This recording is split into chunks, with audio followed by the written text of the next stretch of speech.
My slimy ex-husband cheated on me and abused me to the point of divorce, but when his affair partner came to me, after her own son became a junkie, to belittle my own, I made her eat her assumptions and regret it. Many years ago I was married to a jerk. A jerk who cheated on me repeatedly and who was verbally abusive. The day he turned physically abusive, I filed for divorce. We had a son who was 5 when we divorced. Cut to a year after the divorce. Ex had a girlfriend. One that stuck around longer than many of the others had. I strongly suspected that she had been one of his affair partners. She was divorced from a wealthy man. She was begrudgingly polite to me, but always had to smirkingly let me know that she had money and felt that she was superior to me in every way as was her son to mine, and that she looked down on me. This woman, let's call her Janie, had a boy my son's age. Let's call him John. Janie and my ex would occasionally ask me to babysit her son. I always said yes, because, number 1, it wasn't the kid's fault that my ex was a jerk and that his mother was a slime that slept with married men. And 2, the kids got along and my son would be seeing him anyway on dad's custody days. Why punish the children because their parents were jerks? Let's call my boy Sam. John wasn't a bad kid, he was just incredibly entitled.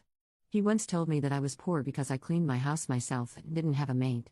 I pointed out that he was poor too, as all of the money in his world came from his dad's alimony payments to his mom, but that he, John, had no money of his own, which made him even poorer than I was. One conversation John and I had at my house went like this: John, I want toast and jam. Me, okay. John, do you have marmalade? Me, yes. John, do you have whole wheat or whole grain bread? Me, I have whole wheat bread. John, good, then make me toast with marmalade on whole wheat bread and cut the crusts off. I hope it is good marmalade. For some reason that conversation has always stuck with me. Many years later, long after my ex and Janie had broken up and our children were grown, I ran into Janie at a local event. As an aside, many people thought that because I was this tiny, poor, struggling, single mom with no help financially from my ex or anyone else, and my having to work constantly to keep a roof over our heads, that I wasn't a good mother and that I wouldn't be able to raise a child with any kind of stability or order in his life. Add to this, my ex continued to be abusive to the point I had to get restraining orders. Pretty much everyone expected me to fail as a parent, and my child to fail in life. Janie was no exception. She was exceptionally smug in her belief that I was a terrible mother. Truth be told, I was a loving, but very strict mom who did homework with my son every single day. I made a full breakfast, lunch and dinner from scratch daily.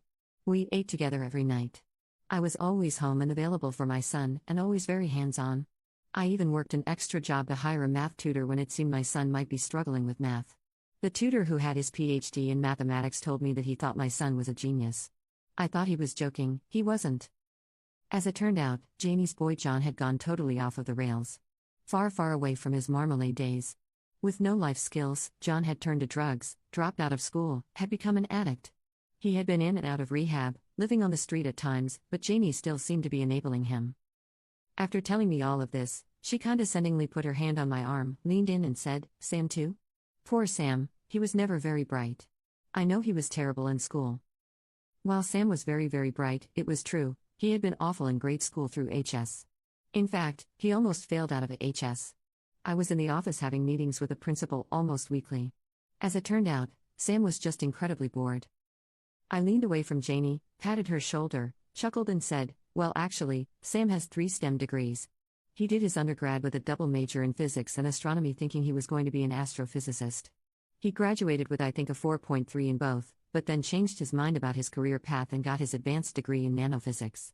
He's currently working in a prestigious lab engineering semiconductors for rocketry, so I guess that makes him a rocket scientist. He has an amazing girlfriend who is a lawyer and who just made partner. They both make 6 figures and he bought a house. I'm so blessed that he turned out so well." Then I patted her arm and said, "Nice seeing you. I'm so sorry to hear about John, I hope he can get his life on track." I meant this.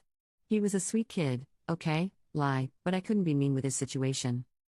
A mom's petty revenge through our kids' successes and failures. Years in the making, but oh so satisfying. Commenter. I've always said it's not about the money or fancy degrees, it's all in the love and hard work we put into our kids.